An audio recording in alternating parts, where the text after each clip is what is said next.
are gathered here to remember and celebrate the birth anniversary of a global icon, a man who became a symbol of peace and justice. Nelson Mandela dedicated his life to fighting racial inequality and was a key figure in the struggle to end apartheid in South Africa. His legacy continues to inspire people around the world, not just as a leader, but as a symbol of forgiveness and hope. Now, I would like to take this opportunity to respectfully invite our esteemed principal ma'am to kindly come forward and garland the image of Nelson Mandela. Let us carry forward his dream in our actions, in our choices, and how we meet with one another. Now, I would like to call on Vishwardi to deliver his speech. And Vishwardi.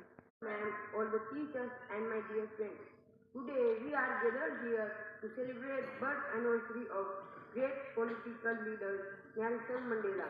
Nelson Mandela was a South African anti-apartheid who became the first black president of South Africa. Born in 1980, he dedicated his life to fighting racial segregation and inequality under the apartheid. He became a global symbol of resistance and forgiveness.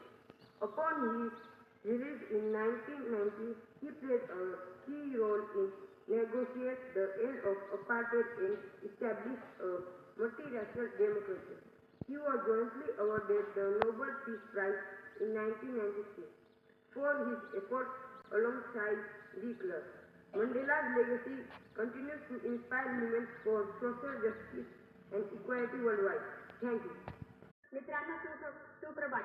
आज आपण येथे Nelson मंडेला यांचा जन्मदिवस साजरा करण्यासाठी उपस्थित आहोत. Nelson मंडेला हे जगप्रसिद्ध नेते आणि दक्षिण आफ्रिकेतील महान स्वतंत्र सेनानी होते. त्यांचा जन्मोत्सव जुलै 1918 रोजी झाला. त्यांनी आयुष्यभर वर्ण देशाविरुद्ध लढा दिला. दक्षिण आफ्रिकेत कृष्णवर्णीय लोकांना मतदानाचा अधिकार नव्हता. सार्वजनिक ठिकाणी प्रवेश नव्हता. मंडेला यांनी अन्यकारक धोरण संपवण्यासाठी शांततेचा मार्ग देशद्रोहीचा खोटा आरोप ठेवून त्यांचे 27 वर्षांचा तुरुंगवास भोगावा लागला. तरी त्यांनी 5 डिसेंबर 2000 कधी हिंसाचा मार्ग स्वीकारला नाही. 5 डिसेंबर 2013 रोजी त्यांचे निधन झाले. अशा थोर मानवतावादी जगप्रसिद्ध नेते सत्तर धन्यवाद. मी आज नेल्सन मंडेला यांच्यावर एक प्रश्नमालिका घेऊन उपस्थित आहे.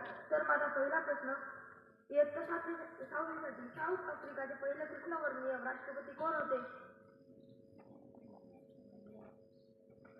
माझा प्रश्न पुन्हा एकदा, साऊथ आफ्रिकाचे पहिले कृष्णवर्णीय राष्ट्रपती कोण होते? बरोबर उत्तर नेल्सन मंडेला.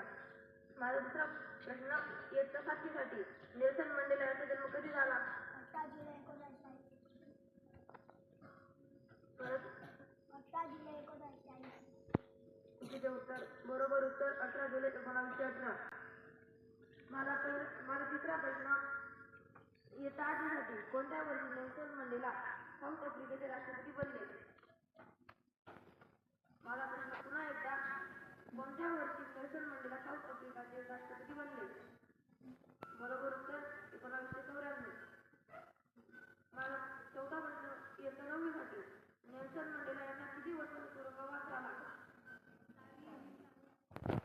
बरोबर उत्तर 27 वर्ष. नेल्सन मंडेला यांचे प्रसिद्ध घोषवाक्य कोणते होते? माझा प्रश्न पुन्हा एकदा, नेल्सन मंडेला यांचे प्रसिद्ध घोषवाक्य कोणते होते? बरोबर उत्तर, एखादी गोष्ट करण्याअगोदर ती अशक्य वाटते. माझा 6वा प्रश्न, इयत्ता 11वीसाठी तुरुंगवासानंतर मंडेला हे कशासाठी काम करायचे? माझा प्रश्न पुन्हा एकदा, तुरुंगवासानंतर मंडेला हे कशासाठी काम करायचे? बरोबर उत्तर, मानवी हक्क व उत्तम भविष्यासाठी. माझा 7वा प्रश्न, इयत्ता 12वीसाठी नेल्सन मंडेला यांचे निधन कधी झाले?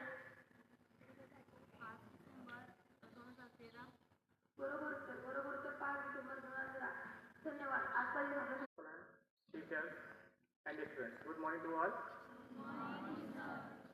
जैसा कि अभी बच्चों ने बताया, आज नेल्सन मंडेला इनका जन्म दिवस है. इनका जन्म आज के ही दिन यानी 18 जुलाई को साउथ अफ्रीका में हुआ था. इन्होंने तत्कालीन समय पर वहाँ के लोगों के साथ हो रहे अन्याय के खिलाफ आवाज़ उठाई, उसके लिए संघर्ष किया। इसके लिए इन्हें कई वर्षों तक जेल में भी रहना पड़ा और अंत में जीत जो है वो सत्य की हुई। इन्हें 1993 में शांति का नोबेल पुरस्कार दिया गया और 1994 में ये साउथ अफ्रीका के प्रेसिडेंट बने। तो इस तरीके से ऐसे महान व्यक्तित्व को मैं फिर से उनके जन्म दिवस पर नमन करता हूँ और आप सभी से ये